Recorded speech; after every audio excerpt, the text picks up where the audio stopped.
Cavalcade of Kings.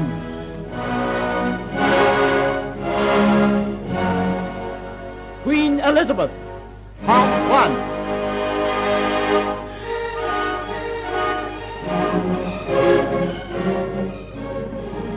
Elizabeth was born in Greenwich Palace on September the 7th, 1533.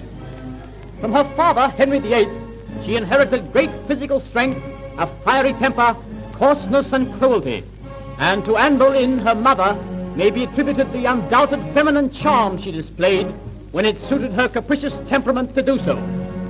The people, weary of the barbarities of Mary's reign, looked with hope towards their new sovereign, and great were the rejoicings when on the 17th of November, 1558, Sir William Cecil and Robert, Earl of Leicester, went down to Hatfield to hail Princess Elizabeth as the new Queen of England.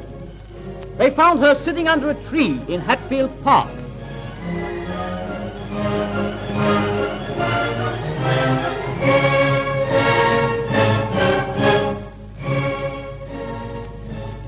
Good Cecil, by Mahaladin, it doth please me mightily to behold thy handsome face. And if mine eyes deceive me not, I faith 'tis my Lord Earl of Leicester beside thee. Come hither, my friends, come hither. Greetings, gracious lady. Thy servant salutes thee, Princess. Greetings, good Cecil.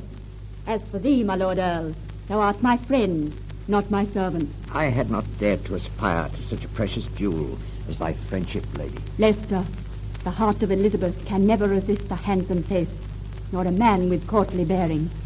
And by my troth ye possess both. You may kiss my hand. Would that I were as handsome as Adonis. Then perhaps you would give me your lips. Hush, my impetuous friend. Good William Cecil might overhear thee. Nay, sweet maid.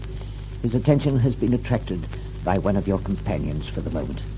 Let us continue with the delightful subject of love. In truth, I have no liking to do my lovemaking under the noses of Mary's counselors. Moreover, I like not the whirlwind audacity of thy tongue, sir. My method has ever been to storm the fortress, sweet maid. Taken by surprise, it invariably surrenders. The fortress of a woman's heart craves a more subtle method, good Leicester. You shall teach me, princess. Perchance I shall. Hush. Cecil is watching. Could seem he hath something to impart. Speak, good sir, and acquaint me with the object of this visit, which surprises me, even while it pleases me mightily. Gracious lady, 'tis with regret that we have to tell thee that thy sister the Queen has... Sent ye to take me prisoner again? Odds blood, 'twould seem that my head is to fall at last. Nay, madam, thy noble head is to be crowned with the royal crown of England. What jest is this? It's not a jest, madam, but the truth. Queen Mary died at dawn this very day. The lords of the council have journeyed hither to hail ye as the new Queen of England. It is God's will. I thank him on my knees.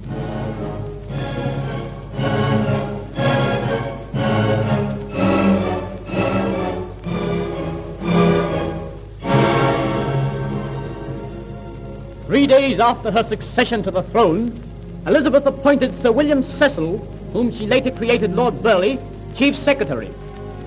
It was an age of the fiercest religious bigotry, and the Pope refused to acknowledge Elizabeth as Queen of England because of her Protestant beliefs, and openly declared Mary Stuart, daughter of James V of Scotland and widow of the young King of France, to be the rightful heir to the English throne. For the first few years that Mary lived in Scotland, she acted prudently and married as her second husband her cousin, Lord Darnley. Later, she fell under the influence of the Earl of Bothwell, a border chief, and not long afterwards, Scotland was horrified to learn that Lord Darnley had been murdered, presumably by Bothwell with Mary's full knowledge. Sometime later, we find Elizabeth and her chief secretary discussing Scottish affairs.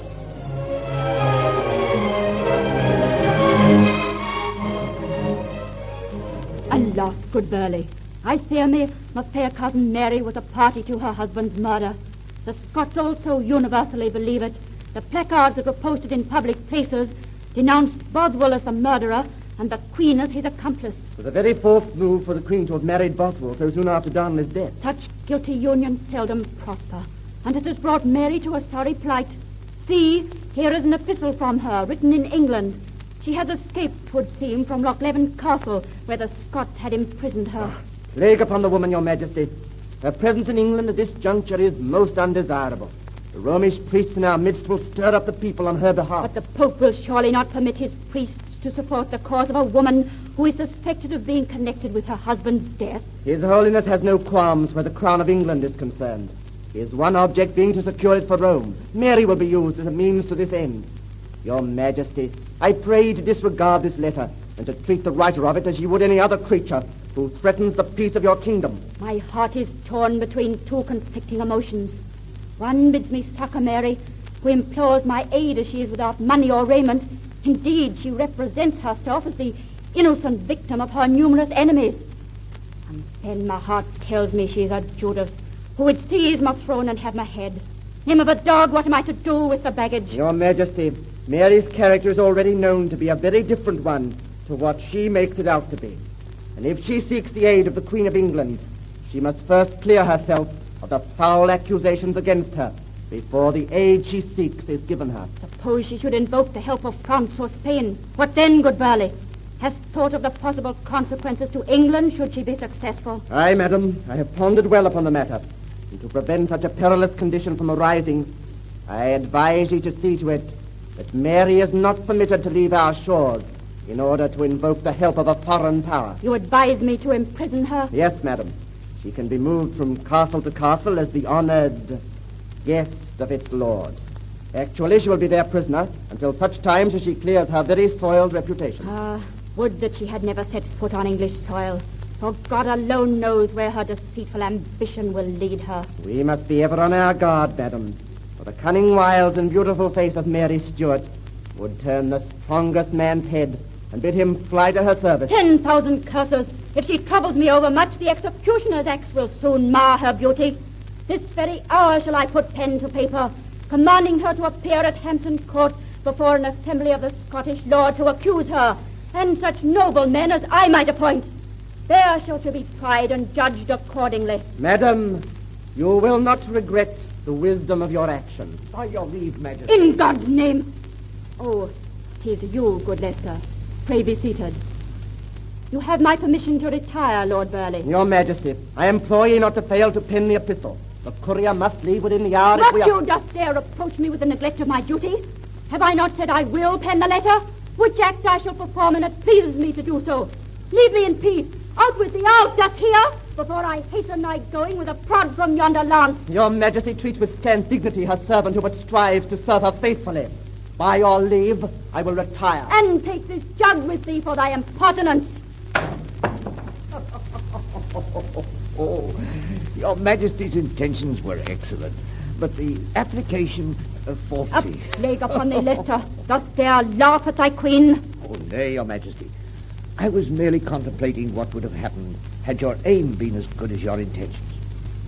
Why did you seek to injure my Lord Burleigh with yonder pewter jug, which he flung so vigorously? He exasperated me momentarily.